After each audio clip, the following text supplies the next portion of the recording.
they missed their opportunity. A little Jodeci in the background, maybe some Boys to Men on bended knee. Go back to when the love was still strong.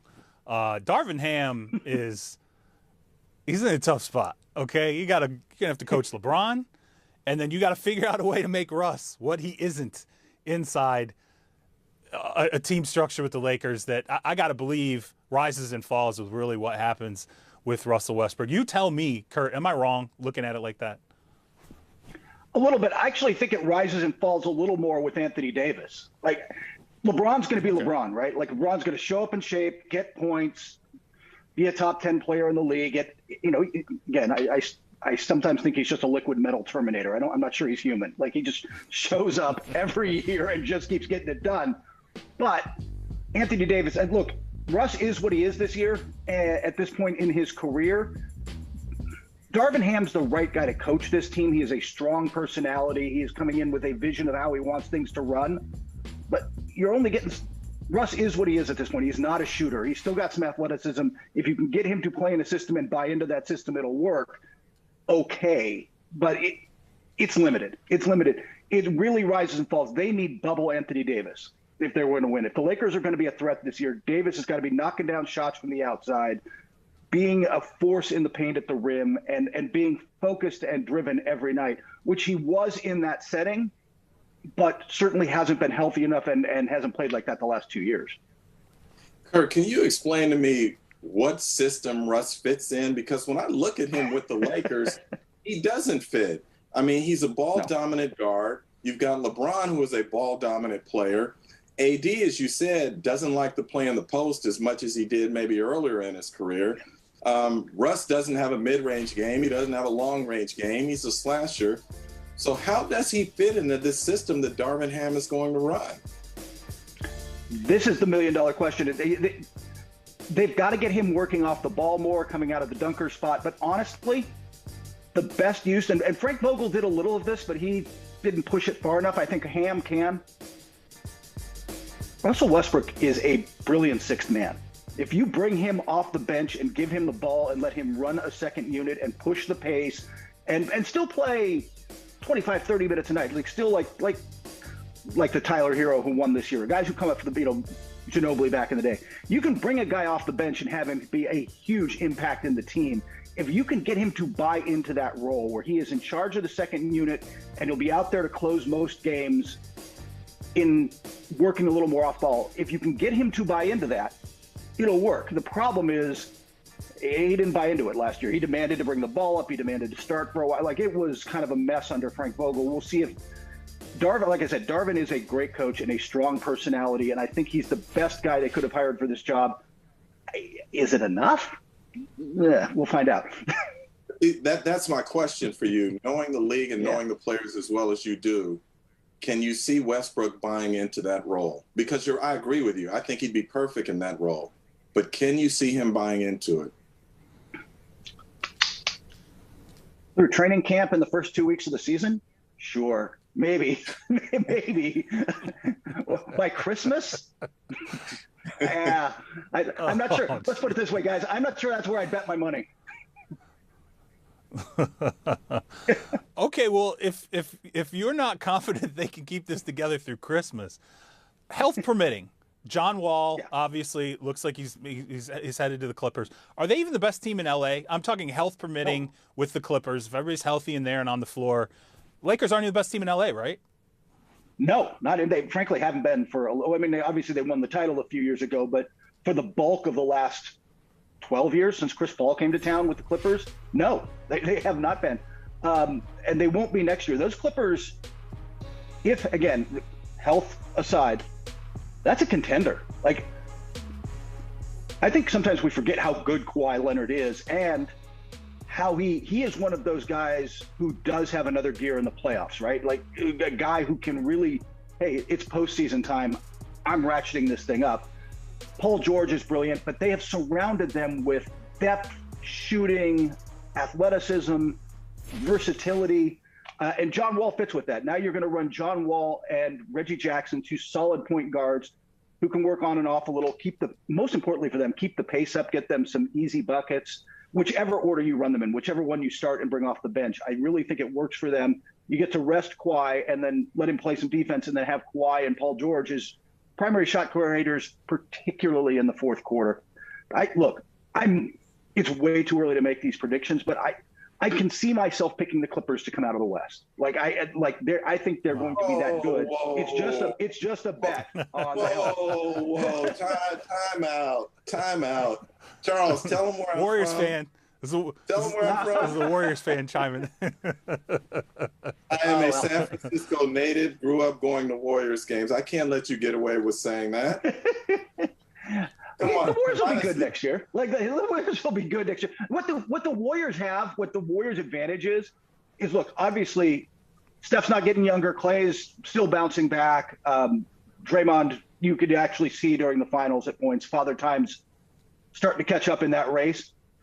You need an infusion of youth and athleticism, except they've already got it on the roster. That's the best part for the Warriors is you're going to get Kuminga a lot more run. And Steve Kerr, to his credit, when they had early round playoff series in the bag, got Moody run, got Kuminga run, got these guys, hey, you're not going to see time when it gets when we get to the finals, guys, enjoy the bench. But in earlier playoff games, this is what it's like to be out there. Got them some playing time. They're going to have to use them more next season to keep their guys fresh. Look, they're definitely in the mix. I think Kawhi is one of the handful of guys, and we've seen it a couple times. We certainly saw it in Toronto, who can elevate himself and his team in big moments to another level. So I again, way too early to make those picks. That's, I'm still trying to get past the draft in my head. So get past Kyrie. But I think the Clippers are absolutely in the mix.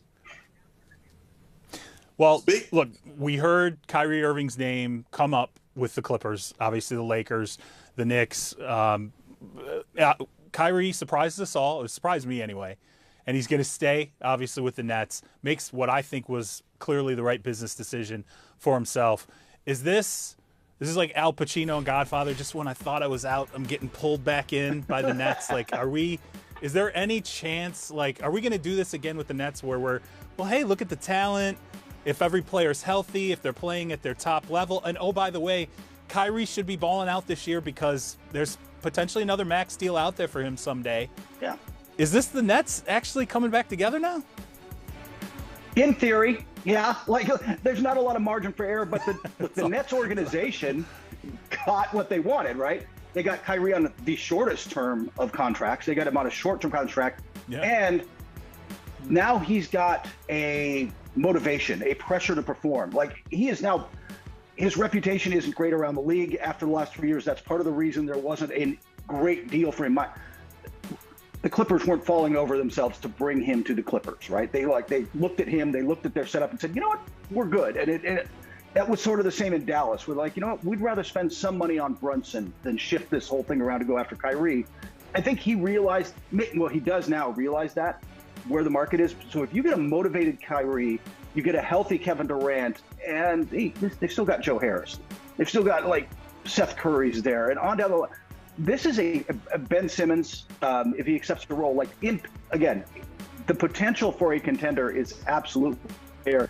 I'm going to need to see it on the court. And by the way, the problem in Brooklyn is because you didn't lock up Kyrie for 3 years or a 2+1, now this is a cloud, right?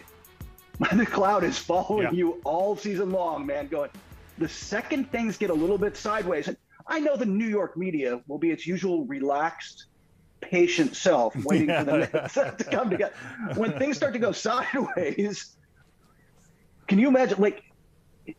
I'm curious what the odds will end up being that Kyrie's traded, because I can absolutely see a scenario where things don't start well, things get a little weird, and they realize he's not coming back, and by the deadline, they are, I don't know that they're trading Durant that fast, but they're trading everybody and everybody's getting off the ship. Yeah, my question, though, is would there be a team willing to take him at that point if it got sideways and he's on that one-year deal? But let me ask you this, Kirk, before we get out of here. Ben Simmons, I don't think we talk about him enough in this equation. What can he bring to this team, and what do you think he will bring to this team after what just transpired a year ago? He should be fresh, right? Question. this is a case where I'm really curious to see what they do with him, because he wants to be a point guard. He wanted the ball in his hands. They've talked a little about putting the ball in his hands. But on a team with Kyrie Irving and Kevin Durant, his best role is a version of Draymond Green, a secondary playmaker. I'm going to set the pick, roll. He gets that ball at the free throw line. He is such a good – he can get to the rim and finish. He can distribute. He is such a good passer. He can push the ball in transition and kind of get it to other guys. And then he brings something they really did lack last year, which is defense, right? He is an elite on-ball defender.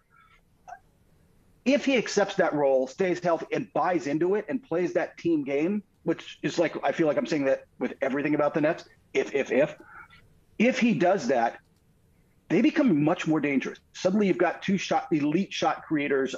Kevin Durant's as good a scorer as the game has ever seen, and he's still 7 feet tall and shoots over his head and can shoot from anywhere and gets a shot off whenever he wants. If Ben Simmons is getting 15, 17 points a night, pushing the ball in transition, plus racking up 7 or 8 assists, dishing it, and playing strong defense, this becomes, again, with Joe Harris, with Seth Curry, with everything that they've got around them, especially if they can find a stretch 5 out there, Brooklyn has the potential to be very good. But after watching the Lakers this last season, watching the Nets this past season, we're all going to be waiting, right? We're waiting for the ship to hit the iceberg. Conceptually, though, okay, I know we're saying if with Brooklyn. There's it's crazy how many things could go wrong here, but say it all goes right. As the organization, do you sit there and go, well, we hit it perfect, everything went right. Do we keep this all together? Is this something that we're saying we've got something, we've got a window, we move forward? Or do you say it all went right? What are the odds it's going to continue to go right? What are the odds that we extend Kyrie and he doesn't revert back to what we've experienced before? Or the same with Simmons. You know, we get into a place where, hey, we feel it's good. He's on the floor. He wants to be out there. He's motivated. But then if we move beyond what became maybe the perfect situation for one season, I look at Brooklyn and I'm like, do you continue to push your luck? If things do go well, do you say we keep riding this? Or do you go, hey, we caught lightning in a bottle, but let's not push it beyond 2022, 2023? Oh, man. Yeah, this is true in the NBA, but you guys know it's true in the NFL. It's true everywhere in every professional sport and frankly college sports. Winning papers over a lot of stuff, doesn't it? Like covers up a lot of mistakes. Yeah, if they're winning and everybody's buddy, you know, it's good. But so yeah, I think there is a theory. But I think if they get it together, then maybe they find an extension for Kyrie that matches up like another. If they do 2+1 off of this, so 3 more years, that matches up with Kevin Durant's extension that he just signed. And you can run this for a few years and see if everybody's happy, you can try to do it. There's a risk with that, but you went and got Kyrie and KD to go for it. Like at this point, you're all in. You're not building. If you're not going all in, you're going to see how the year starts, and hopefully, if it goes well, I think you run it back. But I think that they've bought themselves some time, but by not locking up Kyrie for longer, I feel in a lot of ways they just kicked the can down the road, didn't they? Like all the decisions we're talking about with Kyrie, and then after that, the next domino is obviously, well, if Kyrie's gone, does Durant stay? That's now deadline. That's now next summer, but I don't think that's gone. That conversation still has, but guys, I mean, that never happens in the NFL, right? Like they never just kick the can down the road and try to deal with their problems later. They get on it. Yeah, right. No, look, I think for the Nets, this couldn't have worked out better. As I say, Kyrie may be a little crazy, but he's not stupid. And for him to get his money, this is the deal he had to make. And I do believe, as Charles said, you will see a motivated Kyrie this year. And I believe he will play well. KD, we know, will play well, health permitting. And I think Ben Simmons has some things to prove as well, because his integrity's been questioned after last season. Yeah. And so I do believe it can come together for the Nets. But to Charles's point, I wouldn't want to go with it beyond this year, because I know the past. And as Herm Edwards, former football coach here in the NFL, always said to me, the best predictor of future behavior is past behavior. And once Kyrie gets paid, we've seen how he responds. I wouldn't want to go down that road on a multi-year deal with him, and that's just me. You're not alone. There are plenty of – look, there wasn't a market for Kyrie. And by the way, I think I want to give Kyrie – you talked about him not being stupid. He actually played this smart. He wanted a longer-term deal. Not only did he – well, not hold out, but try to use leverage and pressure. He used the idea that he's a little out there, that he's a little wild, that he's unpredictable, that he might be the one guy who would play for $6.4 million with the Lakers to try to leverage himself. He used his presence. He was never going to do it, but he used the potential of that as leverage. And then the Nets called his bluff and he went, all right, I'll take your $36 million and go home. Like, I'll be fine. Exactly. He may be crazy, but he's not stupid. Yeah. Thanks, Kurt. Anytime, guys. Take care. We appreciate you. Hey, thanks for watching Brother from Another on YouTube. Make sure you hit subscribe before you leave, and be sure to watch us 3 to 5 p.m. Eastern Time on Peacock. Appreciate you.